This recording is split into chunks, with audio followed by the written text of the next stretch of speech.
দিতে পারি না, সংসার আমরা বোঝা হয়ে গেছি। অতি দুঃখের বিষয় যে দীর্ঘদিন যাবৎ এই শিক্ষকরা অনেক কষ্টে আছে। পরিবারে এখন আমাদেরকে বোঝা মনে করে যে সংসার কিছু দিতে পারে না, কি মানে বাচ্চাদেরকে স্কুলে পড়াচ্ছে, তাদের কাছে আমরা পরিবারও অবহেলিত, আমরা সমাজও অবহেলিত।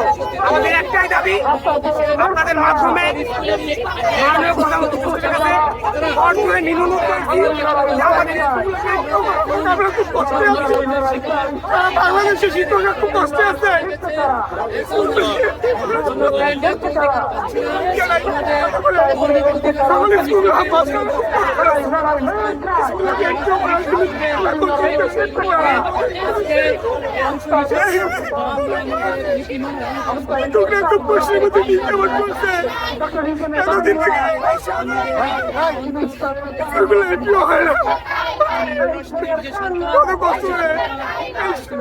বাচ্চাদেরকে আমরা পড়াচ্ছি,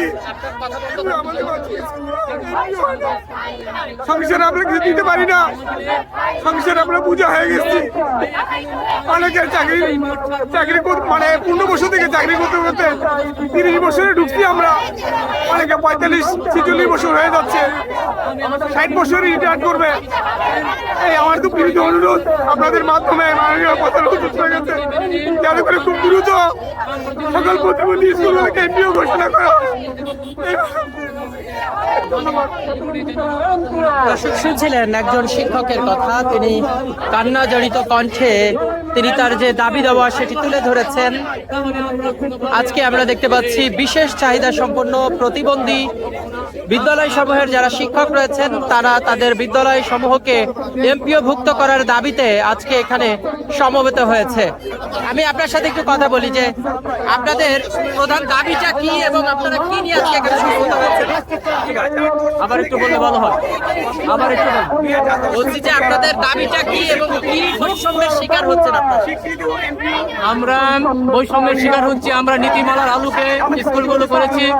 প্রত্যেকটা স্কুল যেগুলো স্কুল আপনার রয়েছে সেগুলো পরিদর্শন হয়েছে। পরিদর্শন হওয়ার পরেও এখন পর্যন্ত আমরা মিনিস্ট্রির তাল বাহানার কারণে মানে আমরা স্কুলগুলো আমরা যে আমাদের যে 28 কলাম ফিল আপ করে যেভাবে স্কুলগুলো করার পরে পরিদর্শন হয়েছে, কিন্তু এখন পর্যন্ত এমপি আমরা পাই নাই। আমাদের এই এমপি হওয়া না হওয়ার কারণে অনেকের বয়স চলে গেছে, অনেকে হত্যাহারে এবং ভুগছে। সুতরাং আমরা চাই এই বৈষম্য নিরসনের সরকার যেন আমাদের এক দফা দাবি, যে দাবিটি আমাদের সকলের, সেটা হলো স্বীকৃতি এমপিওর দাবি। সেই স্বীকৃতি এমপিওর দাবিটা যেন পূরণ করে দেওয়া হয়। পূরণ করে দিলে পরে আমাদের আর কোনো এই সরকারের কাছে চাওয়া পাওয়া থাকবে না। ধন্যবাদ আপনাকে, দেশবাসীর কাছে আমাদের বার্তাটা পৌঁছে দিবেন। ধন্যবাদ। আমরা ইতিমধ্যে দেখতে পাচ্ছি প্রধান উপদেষ্টার বাসভবনের দিকে তারা যাত্রা করেছিলেন। সেখানে পুলিশের যে ব্যারিকেড, যে বাধা, সেখানে সম্মুখীন হন এবং পুলিশ তাদের আশ্বস্ত করেছে যে তাদের দুজন প্রতিনিধি আধা ঘন্টার মধ্যে প্রধান উপদেষ্টার কাছে প্রেরণ করা হবে এবং পরবর্তীতে সেখান থেকে সিদ্ধান্ত গ্রহণ করা হবে। সে কারণেই তারা এই অপেক্ষা এবং শিক্ষকেরা আজকে এখানেই অবস্থান গ্রহণ করছেন। আপনি কিছুক্ষণ আগে বলছিলেন যে এখান থেকে মারা গেলেও সরবেন না, কেন? আমরা মারা গেলেও বলছি এই জন্য বলছি, আমাদের পেটে তো পাত নাই।